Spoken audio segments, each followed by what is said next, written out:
The date is March 14, 2004. The air within Madison Square Garden crackles with an electric energy that only the most momentous of occasions can generate. 20,000 of the most ardent wrestling fans fill the arena to capacity. Their collective anticipation is palpable, a living, breathing entity unto itself. This is WrestleMania 20, the self-proclaimed grandest stage of them all, and tonight it's living up to its moniker in spectacular fashion. As the final bell reverberates through the hallowed halls of the Garden, a moment of profound catharsis unfolds. Chris Benoit, the Canadian Crippler, stands triumphant in the center of the ring. Tears stream down his weathered face, carving paths through the sweat and blood of battle. In his hands, he clutches the World Heavyweight Championship, its gold gleaming under the arena lights, a tangible symbol of a lifelong dream realized. Joining him is Eddie Guerrero, his longtime friend and rival, the WWE Championship draped proudly over his shoulder. The sight of these two men, undersized by traditional wrestling standards and often underappreciated despite their technical brilliance, standing tall as the industry's top champions, is nothing short of revolutionary. This moment represents the culmination of over 2 decades of sacrifice, dedication, and an unwavering passion for the art of professional wrestling. Both Benoit and Guerrero had traversed the globe honing their craft. They had weathered the political storms of an often cutthroat business, fought against stereotypes and preconceptions, and pushed their bodies to the absolute limit in pursuit of their dreams. Now, on wrestling's biggest stage, they stood as living proof that skill, determination, and an unbreakable will could indeed conquer all. The narrative of Chris Benoit's ascension would continue to unfold in the weeks following this crowning achievement. Just weeks later, alongside Edge, another respected technical virtuoso, Benoit captured the World Tag Team Championship. This victory elevated the rabid Wolverine to the rarefied air of double champion status, a testament to his versatility and dominance within the squared circle. This period marked the zenith of Benoit's illustrious career, a time when all the stars seemed to align in perfect harmony. He had reached the pinnacle of his profession, earning the respect and admiration of his peers, the adoration of fans worldwide, and universal recognition as one of the greatest technical wrestlers ever to grace the ring. Benoit's matches were masterclasses in the art of professional wrestling, combining breathtaking athleticism with a physical intensity that few could match. His trademark diving headbutt and Crippler crossface submission hold had become iconic, eliciting thunderous reactions from crowds night after night. Yet the story of Chris Benoit would not conclude with the storybook ending that seemed all but written in the spring of 2004. Instead, it would spiral into a nightmare so dark and horrifying that it would forever alter the landscape of professional wrestling. On June 25, 2007, in a quiet suburb of Fayetteville, Georgia, local law enforcement made a grim discovery that would send shockwaves through the wrestling world and beyond. Chris Benoit, the beloved champion and technical wizard, had committed an unthinkable act of violence. He had murdered his wife, Nancy, and their 7-year-old son, Daniel, before taking his own life in a final devastating act of self-destruction. The revelation left the wrestling community reeling, struggling to reconcile the image of Chris Benoit, the performer, with Chris Benoit, the man, now revealed as the perpetrator of an unconscionable crime. Fans who had cheered his name and worn his merchandise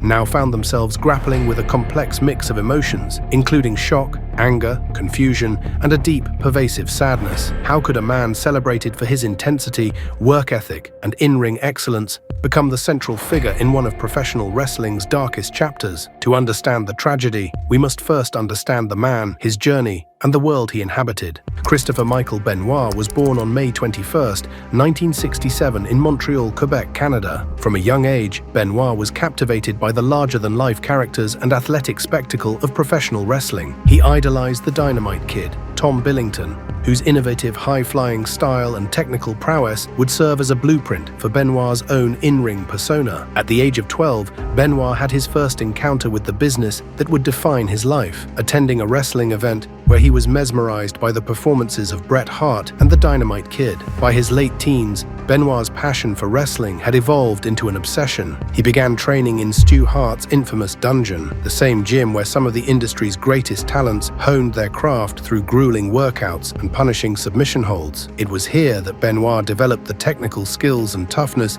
that would become his trademark. Benoit made his professional debut in November 1985, shortly after his 18th birthday, for Stu Hart's Stampede Wrestling promotion. From the outset, it was clear that the young Canadian possessed a rare combination of athleticism, intensity, and technical proficiency. He quickly established himself as a rising star, capturing the Stampede British Commonwealth Mid-Heavyweight Championship in 1988. During this same period, Benoit also ventured to Japan to compete for New Japan Pro Wrestling. It was in the land of the rising sun that Benoit truly came into his own, refining his hard-hitting style and earning the moniker the Pegasus Kid. His matches against the likes of Jushin Thunder Liger and Black Tiger set new standards for junior heavyweight wrestling, blending high-flying maneuvers with intricate mat work and bone-crushing suplexes. Benoit's time in Japan also saw him capture his first major championship, defeating Liger for the IWGP Junior Heavyweight Championship in August of 1990. This victory established Benoit as a force to be reckoned with on the global wrestling scene. As his reputation grew, Benoit began to attract attention from promotions in the United States, and in 1992, he made his debut for World Championship Wrestling. However, it wasn't until 1993 that Benoit would make his first significant impact in American wrestling, joining Paul Heyman's Extreme Championship Wrestling. In ECW, Benoit found a platform that allowed him to showcase his intensity and technical skills to a new audience. His feud with Sabu, which culminated in a critically acclaimed match at November to Remember 1994, led to Benoit accidentally breaking Sabu's neck within the opening seconds of the match. Following the match, a distraught Benoit retreated to the locker room, overwhelmed by the fear that he might have paralyzed his opponent, prompting Paul Heyman to seize upon this intense moment and solidify Benoit's Crippler persona, thus intertwining the wrestler's genuine concern for his craft with his on-screen character development. In late 1995, Benoit returned to WCW, setting the stage for what would be a career-defining run. He quickly aligned himself with the Four Horsemen, the legendary stable led by Ric Flair. This association lent Benoit instant credibility and put him in the mix with some of the biggest names in the industry. Momentum continued to build, and as the new millennium approached, Benoit found himself embroiled in some of WCW's most compelling storylines. His rivalry with Booker T over the television championship produced a series of noteworthy matches, while his involvement in the New World Order storyline showcased his ability to hang with the promotion's top stars. This run culminated in Benoit's victory over Sid Vicious to claim the World Heavyweight Championship at Sold Out on January 16, 2000. However, it was Benoit's association with Eddie Guerrero, Dean Malenko, and Perry Saturn, collectively known as the Radicals, that would set the stage for the next phase of his career. Frustrated with WCW's creative direction and lack of opportunities for smaller, technically gifted wrestlers, the quartet made the shocking decision to jump ship to the World Wrestling Federation. Following his debut, Benoit immediately established himself as a major player, swiftly ascending the WWF ranks by capturing his inaugural title at WrestleMania 2000 by pinning Chris Jericho in a high-stakes triple threat match that saw him wrest the prestigious Intercontinental Championship from Kurt Angle's grasp mere weeks after his debut. This victory kicked off a year of success for Benoit as he engaged in memorable feuds with Jericho and Angle, producing a string of classic matches that showcased his athletic talent and growing character work. The following year saw Benoit continue to climb the ranks, forming a successful tag team with Chris Jericho and capturing the Tag Team Championship. However, Benoit's momentum was derailed in May 2001 when he suffered a severe neck injury. Many feared this could be a career-ending setback, but Benoit's legendary work ethic and determination saw him return to the ring in 2002, picking up right where he left off. The next few years saw Benoit firmly established as one of WWE's top performers. He captured the United States Championship, engaged in memorable feuds with Eddie Guerrero and Brock Lesnar, and consistently delivered show-stealing performances. But it was in 2004 that Benoit would reach the pinnacle of his career. On January 25, 2004, Benoit entered the Royal Rumble match as the #1 entrant. In a Herculean performance that lasted over an hour, Benoit outlasted 29 other competitors to win the match and earn a World Heavyweight Championship opportunity at WrestleMania 20. It was a moment of triumph that seemed to validate Benoit's entire career, a testament to his skill, endurance, and popularity with the fans. Which brings us back to that fateful night in Madison Square Garden on March 14, 2004 at WrestleMania 20. In the main event, Chris Benoit faced off against reigning World Heavyweight Champion Triple H. In a 24-minute contest, Benoit emerged victorious, forcing Triple H to submit to his signature Crippler crossface. The image of Benoit, overcome with emotion, clutching the World Heavyweight Championship as confetti rained down, became an iconic moment in wrestling history. Benoit's championship reign lasted until August 15, 2004, when he was defeated by Randy Orton at SummerSlam. While his time at the top was relatively brief, it cemented Benoit's legacy as one of the greatest technical wrestlers of his generation. The following years saw Benoit continue to perform at a high level, though he never again reached the heights of his 2004 run. He captured the United States Championship on several occasions, engaged in memorable feuds with Booker T and Finlay, and continued to be a reliable hand capable of delivering excellent matches with a variety of opponents. In June 2007,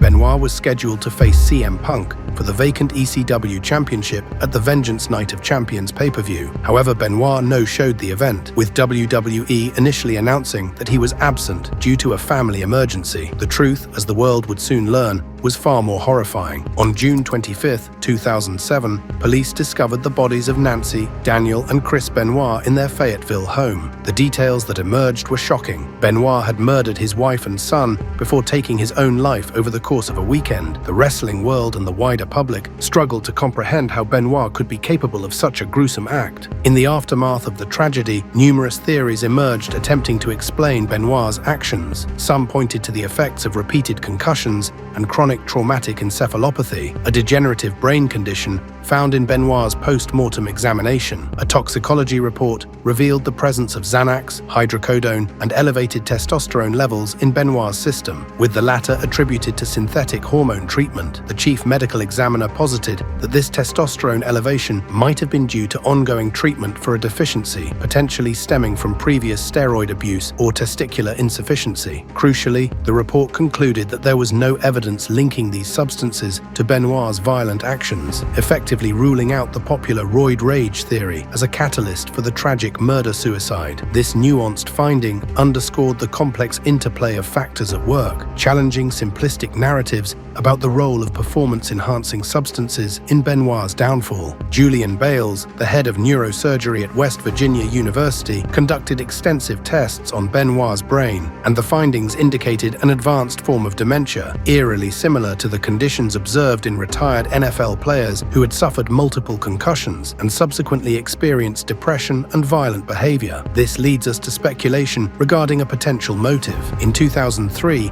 Nancy Benoit had filed for divorce, citing domestic abuse, but she withdrew the petition shortly after. According to a 2008 report by the Atlanta Journal-Constitution, based on information from the Fayette County Sheriff's Office, tensions in the Benoit household may have been exacerbated by Nancy's suspicions of an extramarital affair involving her husband and a female WWE colleague. The report also suggested that disputes over a life insurance policy might have contributed to the couple's conflicts. For fans and fellow wrestlers alike, reconciling the Chris Benoit they thought they knew with the man who committed these heinous acts remains a challenge. His in-ring accomplishments, once celebrated, are now overshadowed and tainted by this disgustingly implausible ending. WWE has essentially erased Benoit from its official history, rarely acknowledging his existence. The story of Chris Benoit is ultimately a tragedy of Shakespearean proportions, serving as a somber footnote in wrestling history. It's a reminder of the human cost of entertainment, the fragility of the human psyche,